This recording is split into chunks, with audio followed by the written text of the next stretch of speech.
रामानंद किस आचार्य की शिष्य परंपरा में थे? रामानुजाचार्य। ये संस्कृत भक्त कवि जयदेव के गीत गोविंद का सबसे पहले अनुकरण हिंदी के किस कवि ने किया? विद्यापति। सी।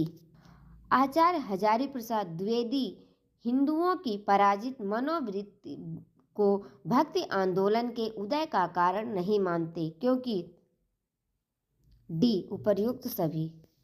सर जॉर्ज ग्रियर्सन भक्ति आंदोलन को ईसाईयत की देन मानते हैं। ए।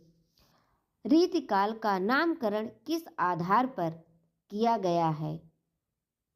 इसमें रीति तत्व की प्रधानता है। ए। नमस्कार, आप सभी का स्वागत है। अगर आप टीजीटी पीजीटी की परीक्षा हिंदी विषय से देने वाले हैं और मॉडल पेपर या एमसीक्यू की खोज में हैं तो बहुत सही वीडियो आपके हाथ लगा है।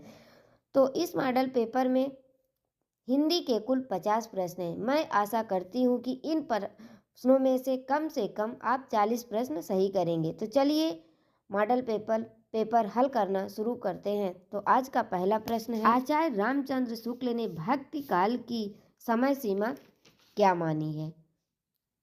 सी। 1375 विक्रम से 1700 विक्रम। आलवार भक्तों के पदों का संकलन किस नाम से किया गया है? दिव्य प्रबंधम। सी। आचार्य रामचंद्र शुक्ल ने भक्ति आंदोलन के सूत्रपात के लिए किसे उत्तरदायी माना है? डी इन सभी को। भक्ति भावना का मूल कहाँ से माना जाता है? दक्षिण भारत से। ए।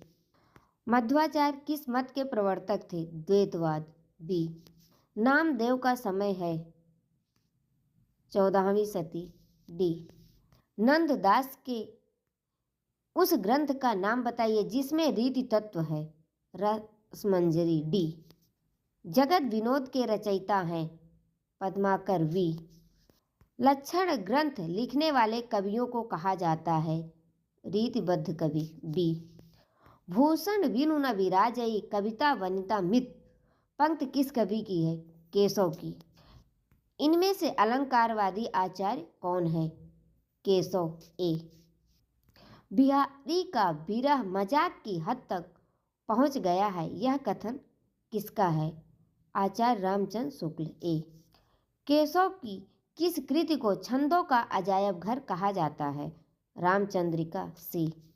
नहीं पराग नहीं मधुर मधु नहीं विकास इहि काल अली कली ही सौ बिंध्यो आगे कौन हवाल, इस दोहे में कौन सा अलंकार है? अन्योक्त। वी। श्रृंगारिकता के प्रति रीतकालीन कवियों का दृष्टिकोण भोग परक था, यह कथन किसका है? डॉक्टर भगीरथ मिश्र। बी। इनमें से आधुनिकता का लक्षण क्या नहीं है? आधुनिकता परंपरा का विरोध है। सी। कौन सी पत्रिका भारतेंदु द्वारा संपादित नहीं है? सी। भारतेंदु। तार सप्तक का संपादन किसने किया था? बी। अज्ञे ने।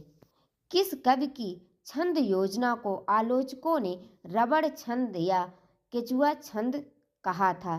सी। निराला। स्वानों को मिलता दूध वस्त्र भूखे बच्चे अकुलाते हैं, इस पंक्ति में किस वाद की झलक है? प्रगतिवाद। बी। प्रगतिवादी काव्य किस विचारधारा का प्रभाव है? मार्क्सवाद। ए। किस हिंदी कवि के काव्य में अस्तित्ववादी जीवन दर्शन समाविष्ट नहीं है? डी। मैथिली शरण गुप्त। हिंदी के मनोविश्लेषणवादी साहित्य पर किसका प्रभाव है? इन सभी का। डी। प्रयोगधर्मिता किस काव्यधारा में उपलब्ध होती है? प्रयोगवाद। ए। एक कंठ विस्पाई की विषय वस्तु क्या है? बी। दक्ष यज्ञ का विध्वंस।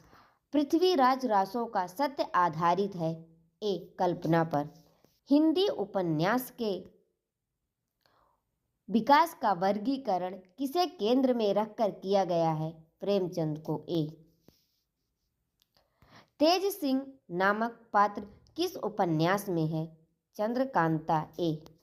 तिलस्म का अर्थ है अद्भुत और आश्चर्यजनक कल्पना। बी।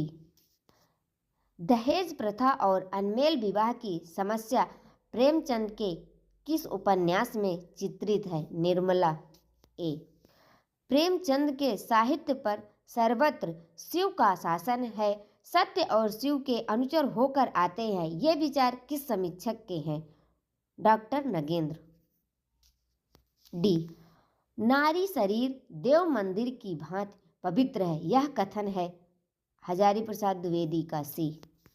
विद्या सुंदर नाटक किस संस्कृत नाटक का अनुवाद है? चौर पंचासी का। सी। ध्रुव स्वामिनी नाटक में कितने अंक हैं? 3। ए। शेक्सपियर के किस नाटक का अनुवाद भारतेंदु जी ने दुर्लभ बंधु नाम से किया है? ए। Merchant of Venice. रूख का पर्यायवाची शब्द है विटप। ए। अक्ल पर पत्थर पड़ना मुहावरे का उपर्युक्त अर्थ क्या है? बुद्धि भ्रष्ट होना। सी। जनार्दन किसका पर्यायवाची शब्द है? सी। विष्णु का। सिर से पानी गुजर जाना मुहावरे का अर्थ है? बी। सहनशीलता की सीमा टूट जाना। इप्सित का विलोम शब्द है अनिप्सित। बी। किस समास में दोनों पद प्रधान होते हैं? सी। द्वंद्व समास। विराट का विलोम शब्द है? डी। क्षुद्र। जलमग्न में समास है? सी। तत्पुरुष समास। व्याप्त शब्द में संधि है? यण संधि। सी। मित्र का भाववाचक है? सी। मित्रता। आज का ये अंतिम प्रश्न था। मिलते हैं अगले वीडियो में, तब तक